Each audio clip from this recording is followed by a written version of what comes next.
Hi guys, welcome back to my channel, and today, from this moment onwards, we're going to be playing Moonstone Island.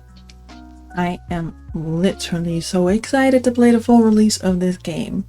I played the demo when it had a limited release period on Steam during the Steam Fest when they first introduced it, and you can check that video out on my channel or just click the link in the description box. That's fine too. And I genuinely loved it so much that I was basically jumping in my seat on release date. I'm not gonna lie. Now, every upload to this series to YouTube is going to be a playthrough of maybe 1 week in the game where we advance in progress and aim to get our goals for the season done. And the first season is going to be spring as usual, and I'm very excited, so I hope you enjoy this playthrough. We're going to start off in spring, and my first two main goals for this first season are to build a spirit barn, so I can be the best Pokemon master and collect them all, because why not? And then I want to craft a broomstick for easy travel across the islands very early on, instead of having to use the balloon that you get almost straight at the beginning. On day one, I accidentally skipped the beginning. Didn't get to pick a spirit, but we were introduced to our parents, our very first spirit, and went on our little jolly ho way on our room to go and settle somewhere new. However, along the flight, I unfortunately lost control of my broom and had to make a crash landing on an unknown island. Get it? Crash? Get it? Well, upon gaining consciousness, I realized I lost all my tools that I received from my parents, and while going around looking for forageables, which I thought was a great idea to do since I just ended up here, I also found my earlier perfectly fine tools, which were now completely broken in shambles, like my heart, since the game randomly assigned me capacity and not sheep. Goodbye, my sheep. Around 2 a.m., I fainted from lack of sleep, but honestly, it was probably the shock from seeing that massive bee as my lifetime partner, for now, and not the fluffy sheep that I was honestly very much hoping for. I mean, just look at him. Capacity is nowhere near as cute as the sheep. At the start of day 2, we were greeted and awoken by the first local we got to meet, named Asano. Asano collected the remaining broken tools and gave them to us. So sweet! Asano then recommended we put our tent outside the town somewhere, so let's go find the perfect living situation. However, as we were going out, first Asano gave us a little quest and a new crafting recipe for a sell crate, aka just a shipping crate where you can sell stuff in, which is great, so I don't pass away from not being able to afford anything like food, because I assume I need to eat food other than just forageables. On our way out, we met Guyana. Cute. Very cute, but she didn't seem very interested in us. However, as I said, she is very cute, so I'll let it pass. When we went outside, Mom gave us a recipe to craft the balloon, very handy in this game, through a letter she sent to us through the mail. A flying mail, by the way. And on the way to finding a home spot, I did take some time to collect some stone and forageables, and I also discovered my first mine, which I'm very excited to go and explore. However, that is not the time today. I first decided I needed to find a place to put my home, and as I was looking around, I came upon this little lake area, and I decided that's where I want to make my home. So I got to work collecting wood, because to get there, I need to make a bridge of some sorts, or some kind of walkway, and so I crafted a bridge. A couple of bridges apparently, because one piece is a bridge.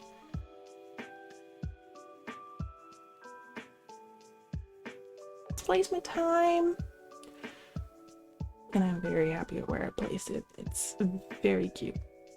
Now on my nighttime stroll, I did find 2 moonstones, and I met Zed, at the same time, and that will help us get the recipe for the spirit bond, which is one of our goals this season. Very important. Zed will be one of our best friends. I'm not going to romance him though. I'm not going to romance him. But I need his recipes.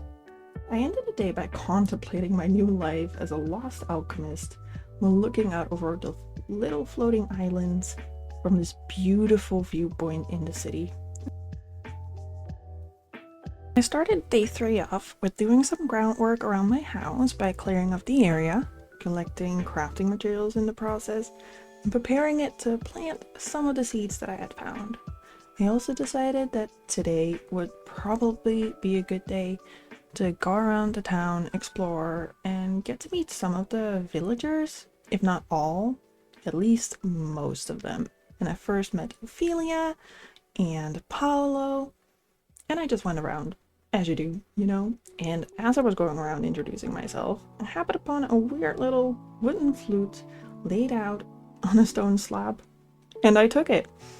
It's called a warp whistle, so I assume it lets me teleport instantly, but we'll see when we use it. As I continued my journey around the village, I discovered a local dungeon, which I decided to leave for later. Instead, I decided I did enough work on the farm and took a little break in the town hot springs. Yes, we have hot springs to replenish energy, and it's wonderful. I met some more cute villagers, such as Rowan, found another Moonstone. Luckily, it's my lucky day. And I met Cleo, who's a whole cutie on my way home, and she might be the one to romance. I went to bed after some more clearing out the area for some more materials, and on day 4, I spent my time primarily exploring the mine that I discovered near my house. Now the plan was to empty out the whole place while collecting materials and ores for the cute blacksmith Farah, who tasked me with finding and delivering her copper ore. But then I saw the cutest spirit, and so I went to battle with the intent to tame this fluff ox. However, I killed it. Fuck! Well, at least capacity leveled up. I went ahead and fought some of the other spirits that I could find, and this time I did tame them and upgraded my party power. The first one was a gremlin, a rock-like spirit. Kinda looks like a spider to me, to be completely honest. But, you know, I tamed him. Now the second was a cute-looking dandelion named Pappas, and I love her. I love her. I'm not mad. If only the gremlin was a fluff ox, to be honest. Now, I found some treasure in the mines, and I decided to close the mines after I'd fully emptied it of the necessary materials. We don't need such a big hole in the floor. Day 5 of spring started off with me preparing to make a spirit barn. For this, I'll need wood, stone, iron ingots, and moonstone ingots. But first, I'll need a furnace and craft an enchanter, so let's go talk to Farah, who obviously can give us a furnace. I wasn't sure where to place the furnaces, but I decided next to the shipping bin would be the best. It looks beautiful. I'll decorate my farm and housing area a little later. Next course of action, exploring the other islands. While running around an island, I saw this weird pillar, and it wouldn't be me if I didn't go and touch it. So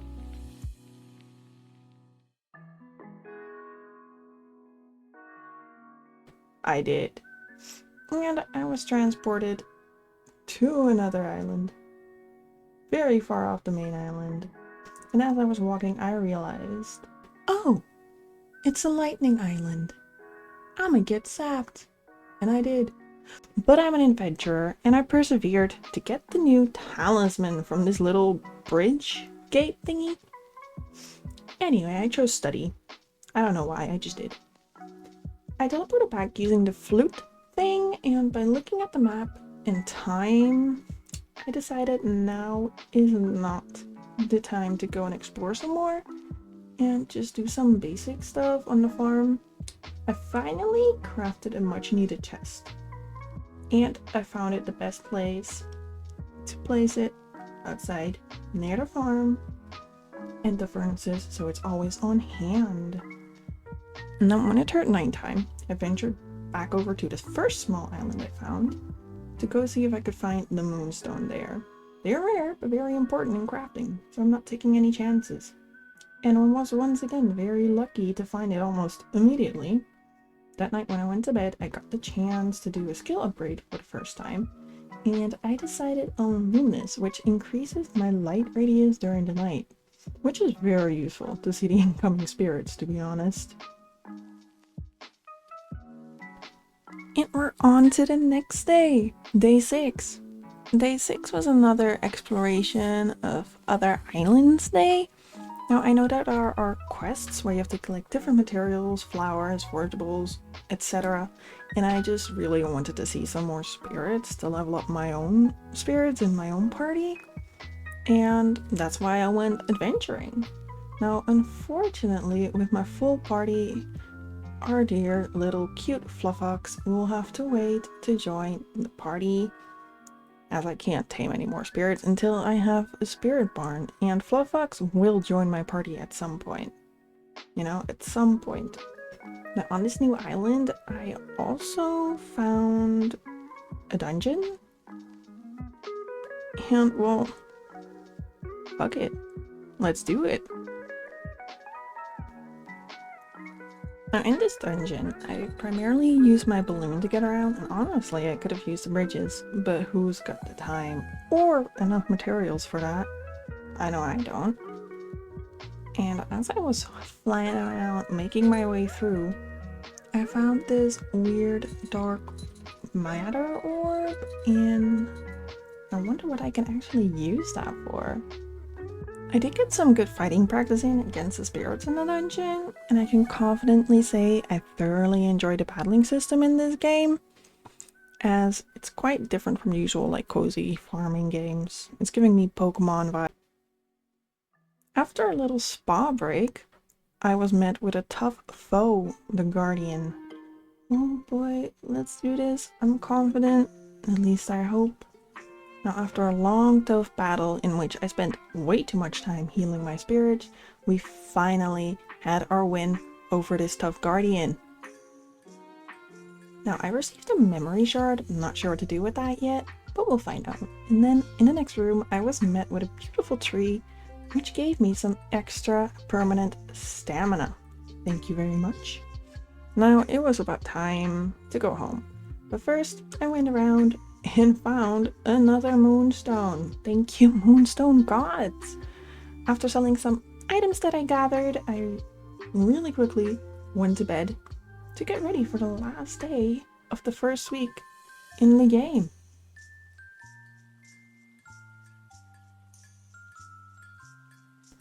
Now, I wanted to spend day 7 on the local island by tending to the farm, talking to some villagers, and doing the dungeon here. I crafted a little anvil. Not sure what it does, but I thought it'd make my furnace area look more professional. Look at that! My crops have grown! I just can't grab them yet, but I have more seeds, so I decided to expand the farming plots. Really living up to my farming alchemist name. Now, once I completed that, I went to my next challenge, the dungeon. Hopefully though, this one has a less tough guardian to fight, but I apparently first have to get through some little puzzle rooms, get some little chests, and then take a quick little break in another spa area. After a quick little rest, it was time for the boss fight. And this time, the fight against the Guardian actually went by a lot quicker than the first time. This is probably because my spirits were higher level this time around and the Guardian was a lower level. But you know, that doesn't matter. That really doesn't matter. All that matters is that I won and I received some goodies after I killed this guardian. We love some goodies, don't we? Don't we all? However, it seems like you get the same rewards after you defeat each guardian in each dungeon. And these rewards are almost always a memory shard and a chest with nice little items after the guardian, and then you go into the next room and there's the usual tree who increases the total stamina.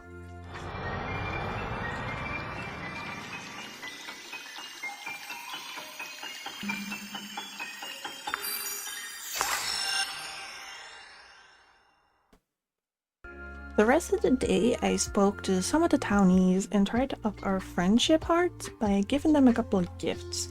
Now, I gotta find out what their favorites are someday, but for now I'm just giving them flowers. And apparently you can gift them a maximum of 2 gifts per week, so I tried giving everyone at least 1 this week, which was like a tiny little goal for myself. And another fun social aspect of the villagers is that you can choose to talk, joke, or flirt with every character. I just had Ophelia, Rowan, and Cleo left to gift, so I was close. I was close to finishing this little thing. And after I found Ophelia and gave her a little flower, I immediately ran into Rowan. Slay, they were waiting for me.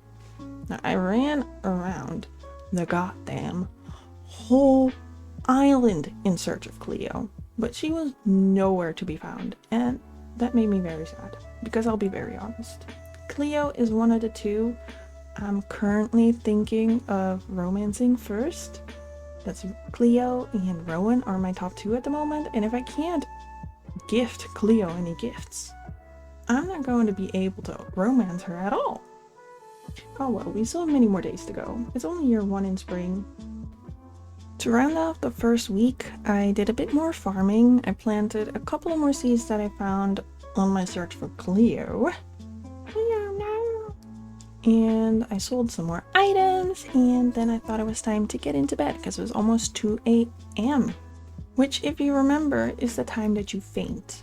So I don't want to risk it. However, I ended up fainting right in front of my bed. Right in front of it. That is not fun. However, I did get another skill upgrade. So not everything's too bad. You know, it could have been worse. Oh my god. Look at this loading screen at the end of every day. It is so cute. I love the art style. It's just chef's kiss. 100% chef's kiss. And that completes the first week in Moonstone Island and our first video of the series. I'm really enjoying this game. We're a tiny bit closer to the goal of the season of spring, which are getting a broom and building a spirit barn. And I think in week 2 we should at least get the spirit barn complete. Hopefully. I hope. We're halfway there basically. I also want to explore a bit more around the island. Yeah, around the island in week 2 and hopefully find the spring temple, which I want to complete in spring, obviously. So we'll see how that goes. Thank you guys for watching this video. Leave a like, a subscribe, and a comment down below if you enjoyed the video, and I can't wait to continue this series. Bye!